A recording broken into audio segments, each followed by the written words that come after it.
Hey, what's going on, folks? Another episode of Ryan Reviews Everything, and I am talking about the Netflix movie that came out today, They Cloned Tyrone. The movie features John Boyega, Jamie Foxx, and Teyonah Parris, and it is directed by Jewel Taylor. So definitely some heavy hitters with these big name star-studded cast. And yeah, I really enjoyed this movie, man. For those who aren't familiar with this title, it's about there's a string of eerie, strange things happen in this underprivileged, poverty area, neighborhood, and three unlikely people come together to get to the bottom of what's going on. And it was definitely a good time.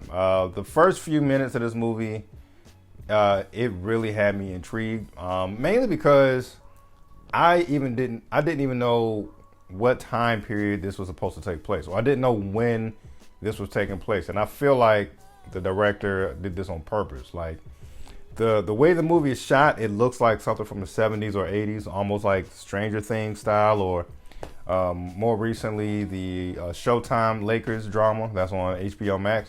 It's shot like it's supposed to be in the 80s, but at the same token, you got people with flip cell phones, ringtones when you call people's phones. And then you go again, and it's like a lot of people are driving like these old school cars, these Cadillac types. So that really caught my eye, just because I was like, oh, we're definitely in for some type of trippy, interesting journey, and I was here for it all. I also felt like the chemistry with the actors were great. John Boyega, Jamie Foxx, and Teyonah Parris were great. And, it was one of those movies. I'm a huge fan of a movie that will make you think. This is definitely something in the sci-fi genre / conspiracy theory type of genre. And I'm always here for a good time with that stuff. And when I said earlier, like, I'm always into a movie that will make you think. And this is coming from someone who is not big on conspiracy theories, but I definitely have ranted before about something as simple as, I live in a predominantly black area or county, and I've ranted before about, how come I gotta go all the way to Annapolis if I want to go to a Trader Joe's or some type of majority organic spot, like a Trader Joe's, a Whole Foods, a farmer's market.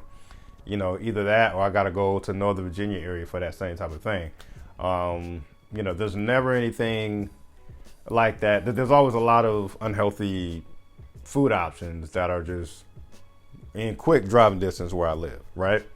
And so that was like one of the hints you see in this movie, but it goes deeper than that. Like, I never thought, of course it's all fictional, of course, so I'm not trying to say I'm buying into it, but certain stuff, you just got to watch it. I'm not trying to spoil it. I know I'm all over the place. But there are certain stuff in the movies, in this particular movie, where you look at it and you're like, it makes you wonder, like, if something like that was possible.